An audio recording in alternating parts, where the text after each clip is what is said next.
कृष भाई आपके पास आता हूं। एक लेटेस्ट खबर है, बता देता हूं, उसके बाद फिर मैं आपसे कमेंट ले लेता हूं।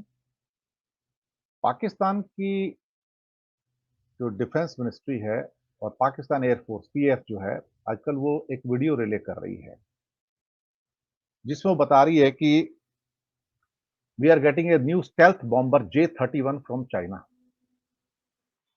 J-31, J-31 is equivalent to F-31 of America, F-35 of America stealth bomber. Stealth bomber कोई किसी को पास ऑन नहीं करता, टेक्नोलॉजी देता नहीं है, रशिया के पास भी है, वो भी नहीं देते कभी।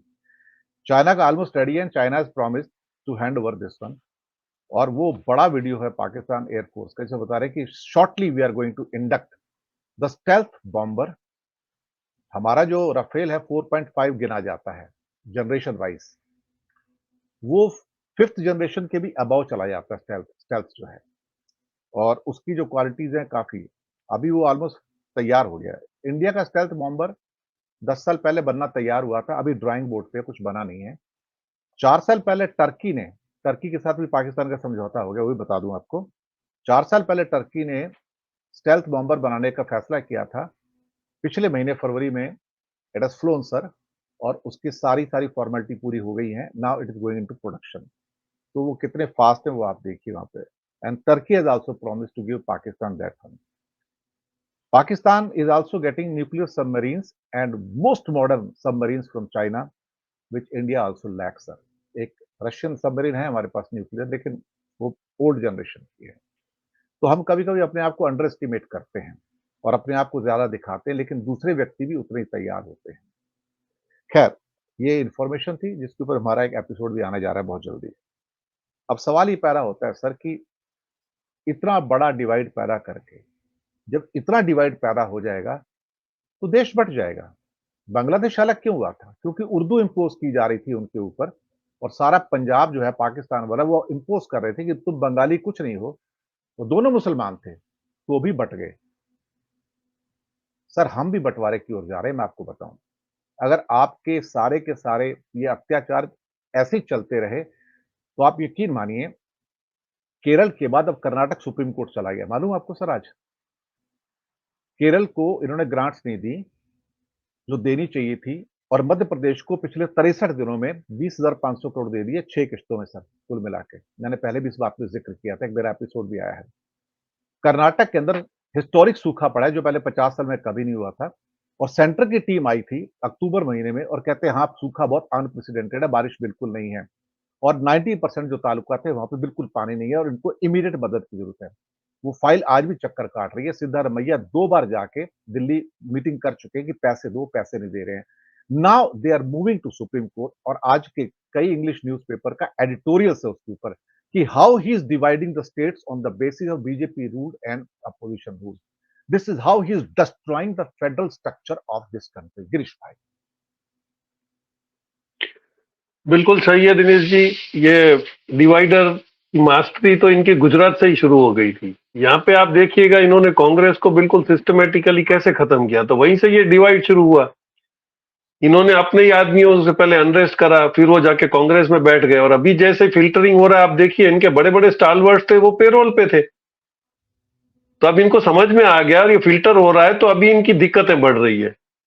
जॉन स्टीवबैक एक बहुत अच्छे राइटर थे, उन्होंने लिखा था कि सत्ता आपको भ्रष्टाचारी नहीं बनाती, आपको डर भ्रष्टाचारी बनाता है। और डर किसका? कि आपको सत्ता में रहना है, नहीं रहोगे उसका।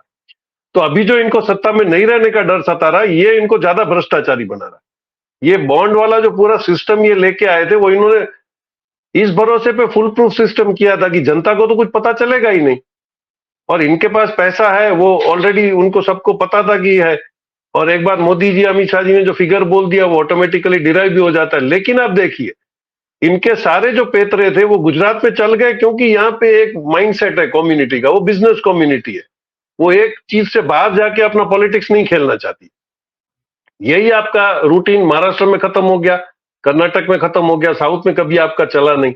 तो ये डिवाइड फॉर्मूला जो इन्होंने लगाई है, वो इनको शायद लग रहा होगा कि is a very big divider, लेकिन आज आप पोजीशन देख रहे हैं, गुजरात में ऑपोजिशन वाले डिवाइडर का रोल प्ले कर रहे हैं। इनको सीटें तय नहीं कर पा रहे हैं। ये पहली बार अनप्रेसिडेंटेड गुजरात में हम 30 साल में देख रहे हैं कि यहाँ पे तो सीट जिसको मिल गई वो मान लिया करता था कि बस मैंने तो जीतना है, मोदी जी के नाम पे ही वोट पड़ जाएंगे। लेकिन ये हालत हो गई है कि उनको सामने से रिफ्यूज करना पड़ रहा है। तो ये इसकी वजह से कि इनको ग्राउंड रियलिटी समझ में आ रही है कि दे आर नॉट आंसरेबल, क्योंकि एक कॉमन चीज इनके पास आ गई है कि भाई आपका चलता क्या है, आप कौन हो, आप एमपी हो, एमएलए हो, आप क्या कर सकते हो ये बताओ।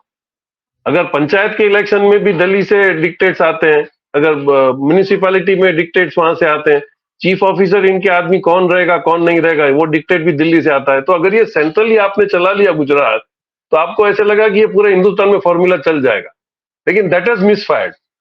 और दूसरा मैं आपको बता दूं, करप्शन का जो इनका जो बेस था, इनका ऐसा सिस्टम है कि आप हमारे में आ जाओ तो आपको एक लिमिटेड पीरियड के लिए कमाने के लिए मौका दिया जाएगा।